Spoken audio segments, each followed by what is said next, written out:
शिव का हाथ ललिता जी।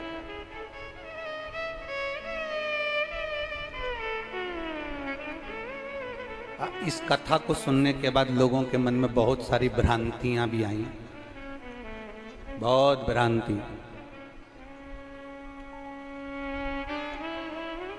ललिता जी ने शिव जी का हाथ पकड़ लिया? हाँ, ललिता जी ने, हाँ।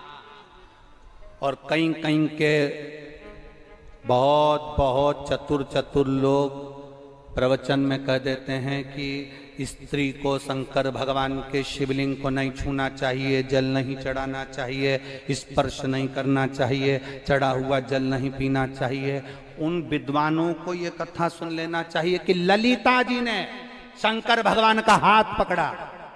शिव महापुराण की कथा कहती है, पार्वती जी स्वयं कहती हैं, ए लक्ष्मी, सरस्वती, इंद्राणी, ए 64 योगिनियों, जो शंकर के मंदिर में जाकर शंकर भगवान की शिव पिंडी का स्मरण कर शिवलिंग का स्पर्श भी कर लेती है, वो नारी दूसरी बार संसार में कभी विधवा नहीं होती है। ये शिव महापुराण।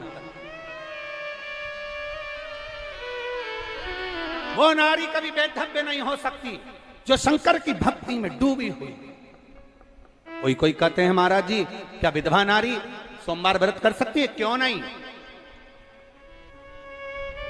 बिंदुक मर गया, बिंदुक के प्राण छूट गए, चंचुला देवी अकेली कैलाश धाम पर चली गई।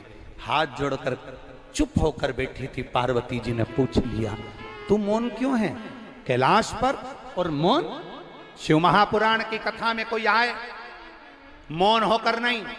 गुमशुदा तलाश केंद्र की तरह मत आना जिस किसी ने मार ठोक के बिठाया हो तुमको।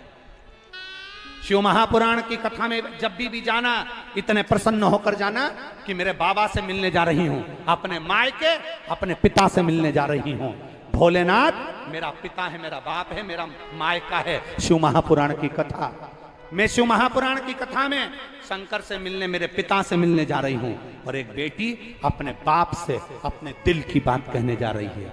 मायके में अगर बेटी का मुंह उतरा रहता है ना, तो बाप को भोजन अच्छा नहीं लगता। शिव महापुराण में अगर तुम्हारा मुख उतरा रहेगा ना, तो मेरे भोलेनाथ को अच्छा नहीं लगेगा। इसलिए शिव पुराण में जब भी जाना, लड़ाई झगड़ा कर कर परिवार में मत आना कि पति मना कर रहा है, जबरदस्ती चले गए, मुंह उधारा है, तुम्हारा मुख उतरा हुआ है, कहीं तुम्हारा टेंशन में जिंदगी। ना ना ना, यहाँ आए हो मुस्कुराओ, प्रसन्न रहो।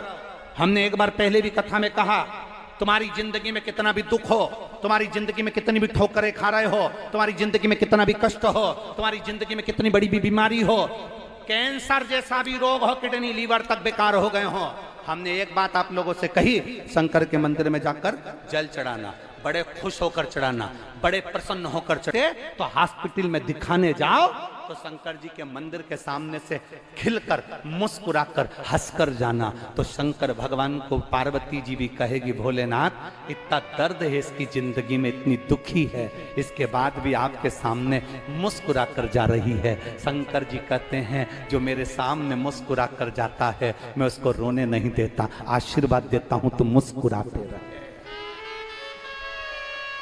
मैं उसको रोने नहीं देता, उसको मुस्कुराने का वर प्रदान करता हूं कि तुम मुस्कुराते रहे। शिव की कथा में कभी भी आना, रोकर मत आना, टेंशन लेकर मत आना, बड़े प्रसन्नता से आना। बड़ी बीमारी है ना, रोग है ना, किडनी लीवर डायलिसिस चल रहा है ना, तकलीफ ज्यादा है ना, शंकर की भक्ति में आए हो, शंकर का गुणगान करने आए हो, उसकी कथा सुनने के लिए आए हो। और फिर निवेदन करूंगा, भगवान घर में रहना पसंद नहीं करता, शिव महापुराण से जाना तो भोलेनाथ को दिल में बिठा कर ले जाना। वो सब हम आपसे पूछें, आपका सिर दुख रहा है, आप अपनी बहू से कहोगी, मेरा सिर बहुत दुख रहा है बेटा, मेरा सिर बहुत दुख रहा है बेटा, मेरा सिर बहुत दुख रहा है बेटा। बहू क्या करेगी? पानी लाएगी, गोली देगी, बोलो बोलो जम के, देगी ना? पानी भी लाएगी ना, गोली भी देगी ना? तुम्हारे कहने से बहू से कह दोगी तो क्या तुम्हारा सिर का दर्द आधा हो जाएगा क्या? अरे बोलो तो जम के।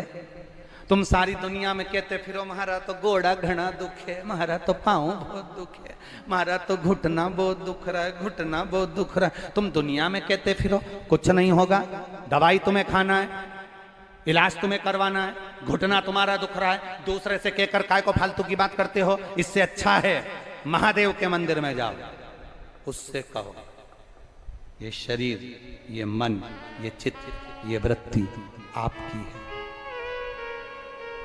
समय शरीर तेरा।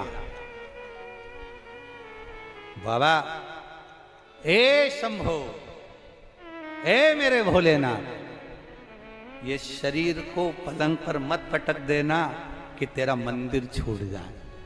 मरते दम तक इस शरीर को मंदिर तक आती रहूं ये सब बना कर रखना, वो समझ जाएगा, बीमार नहीं पटकना। तुम ये कहते ही काय को कि मेरा सिर दुख रहा है, तुम ये कहते ही काय को कि मेरा हाथ दुख रहा है, तुम तो ये कहो आखिरी सांस तक तेरे मंदिर पर आती रहूं।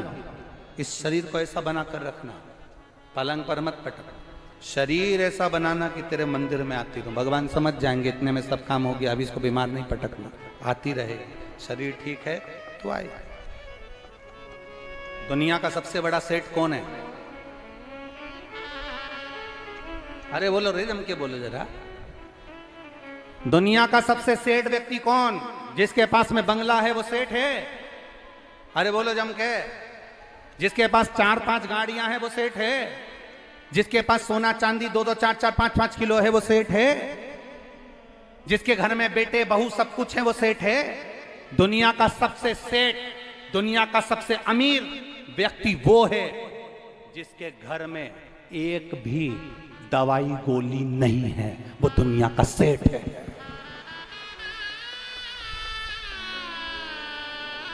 धन से कोई सेठ नहीं है। करोड़पति व्यक्ति भी अगर रात्रि को नींद की गोली खाकर सो रहा है तो दुनिया का सबसे गरीब व्यक्ति है। और ठेले पर सोने वाला, रोड पर सोने वाला, आराम से रोड पर सो रहा है और बिना नींद की गोली खाए सो रहा है, तो समझ लेना दुनिया का सबसे बड़ा सेठ है। इसको गोली दवाई की जरूरत नहीं है।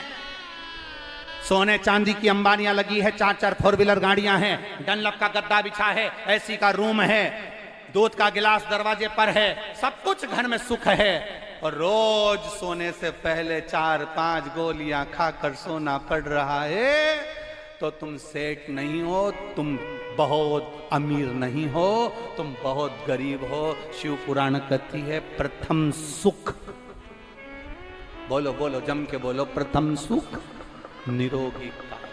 पहला सुख जिंदगी का है तुम्हारी काया निरोग होना चाहिए, तुम्हारे काया में रोग नहीं होना चाहिए। तुम सेठ हो, तुम धनपति हो, अगर तुम्हारी घर में दवाई गोली नहीं चल रही।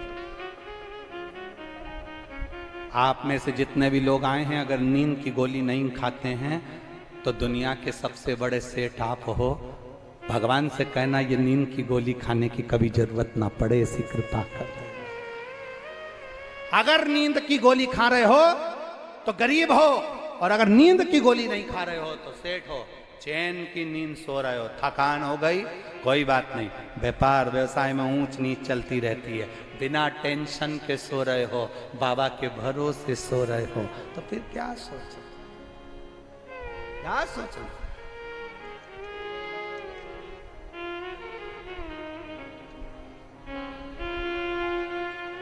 फिर क्या विचार करो। तो कहे